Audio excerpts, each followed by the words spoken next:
For all of these, you're doing division, simple division.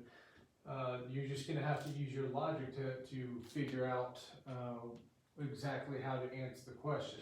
But you're always gonna be dividing. So in this case, we have 90 students that have to be put into 4 groups.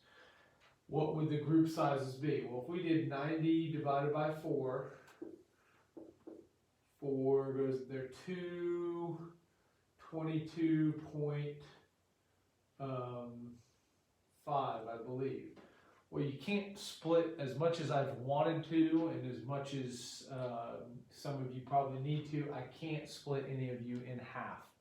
So I can't have 22 and a half students. So you have to say, well, if it's 22 and a half, then one of them would have to be 23, the other one would be 22, and then another one 23, and another one 22, because I'd have 4 groups. One has to go up to a whole one, and another one down to a whole one, up to a whole one, down to a whole one, to make up for the half that is there. So when you have things like this, where in groups, you got to put them in groups. Sometimes it could be 23 in all but one of them, but you want to make it as close.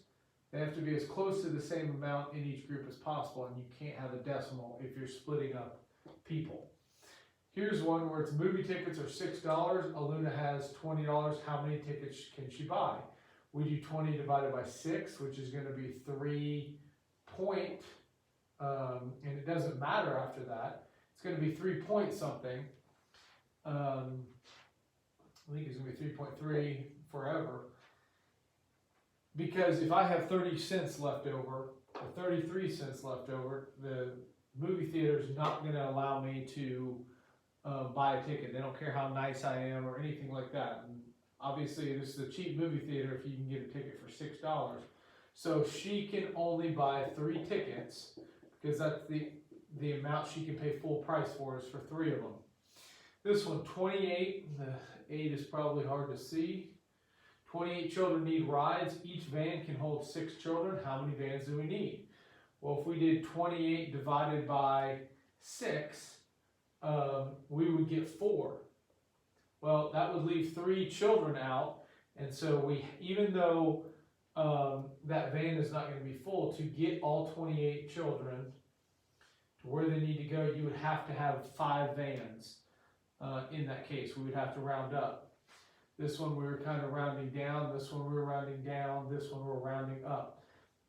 And then when it's talking about how much someone makes, so 45 divided by 4 workers, so we have 4 going into this, 11.25 times.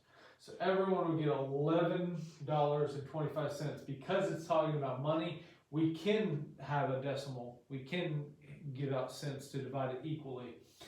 But when you're talking about people or vehicles or things like that, you just have to use your logic and say, I have to get all 28 kids on the vans. How many vans do I need to get all of those there? It wouldn't be 5 full vans, but that would be how many it takes.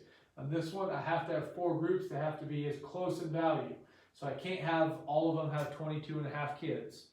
I can't have one of you's torso in one group and your legs in the other group for all of these. So you just have to use your logic when you're doing divisions. Otherwise, it's normal division like you've been doing all the time.